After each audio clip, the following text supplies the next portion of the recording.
Ready. Start.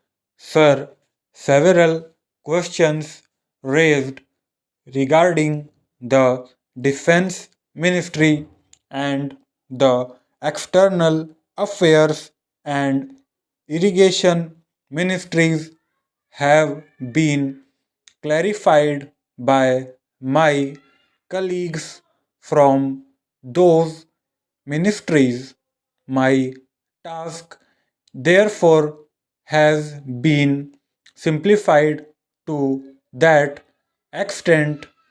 Before I go to the questions, financial and economic, raised by several honorable members, I should like to clarify one or two points which are more administrative than economic or financial. One of them was raised by my honorable friend. He raised the question about the recruitment by the assistant superintendent's departmental competitive examination, and particularly about the examination held in 1960.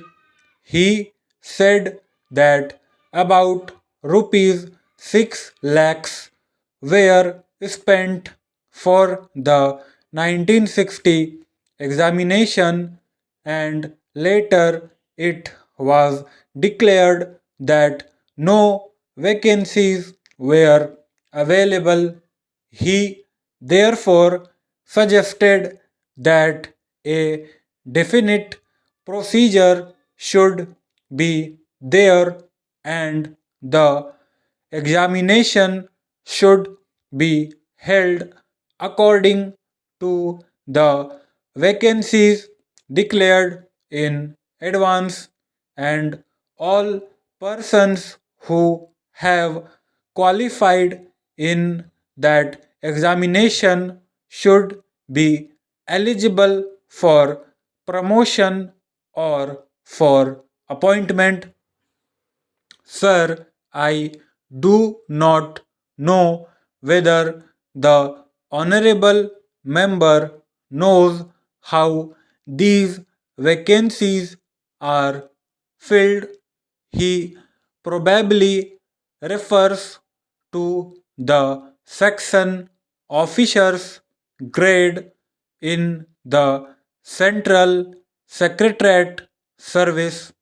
This is filled 50% by direct recruitment under bracket 200 and 25% by departmental competitive examination open to the assistants, that is the next lower grade, and the rest 25% by promotion of the assistants on the basis of seniority subject to fitness.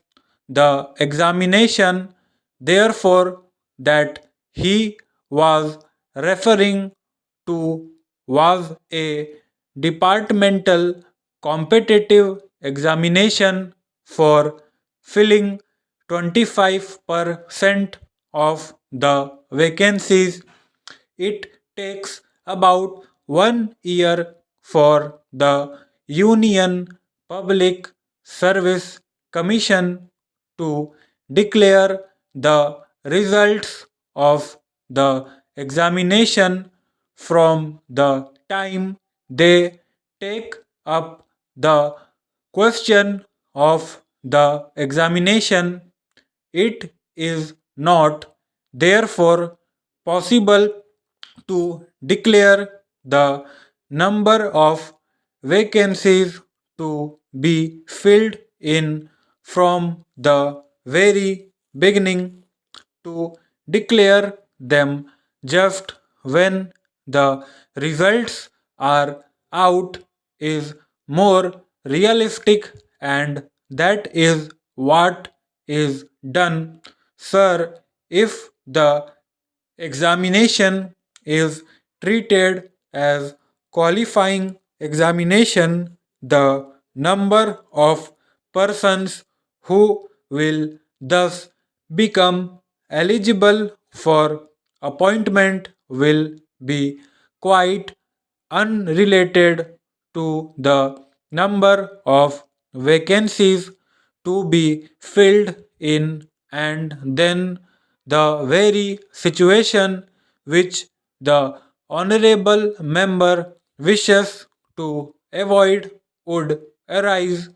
It would not then be possible to hold any of the examinations at regular intervals, and promotions against this quota would become very fitful.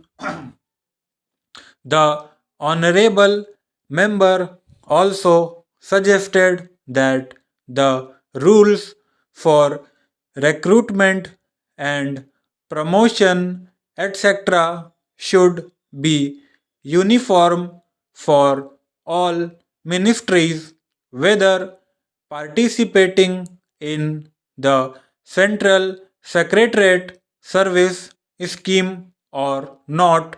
It must be, and this is so, except for the Ministry of External Affairs and the Railways.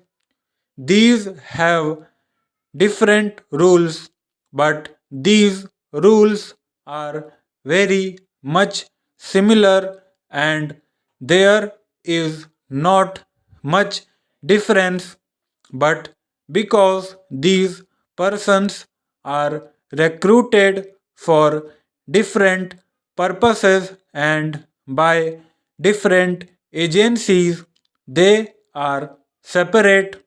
Therefore, his purpose in saying that there should be uniformity is almost carried out. The only difference is that the Ministry of Home Affairs does not control the services in these two ministries. Then, sir, questions were raised about backward areas and the backward states, and also about the city of Calcutta. If the budget is properly scrutinized, it would be found that assistance is provided for the states, particularly the backward states, and the Finance Commission, which assesses the overall requirements of the states, takes this into consideration and makes its recommendations, which are carried out every time the Finance Commission's recommendations are received, and they are received periodically according to the Constitution. Sir, I would like to give the total amount paid to the states on this account. The main objective of planning is to create conditions in which living standards are raised in a sufficiently reasonable level, and all citizens are given full and equal opportunity for growth and service. The plans seek to provide a balanced emphasis on increase in production and employment. The development plans are thus accepted as the means for ensuring equitable development in the field of social services.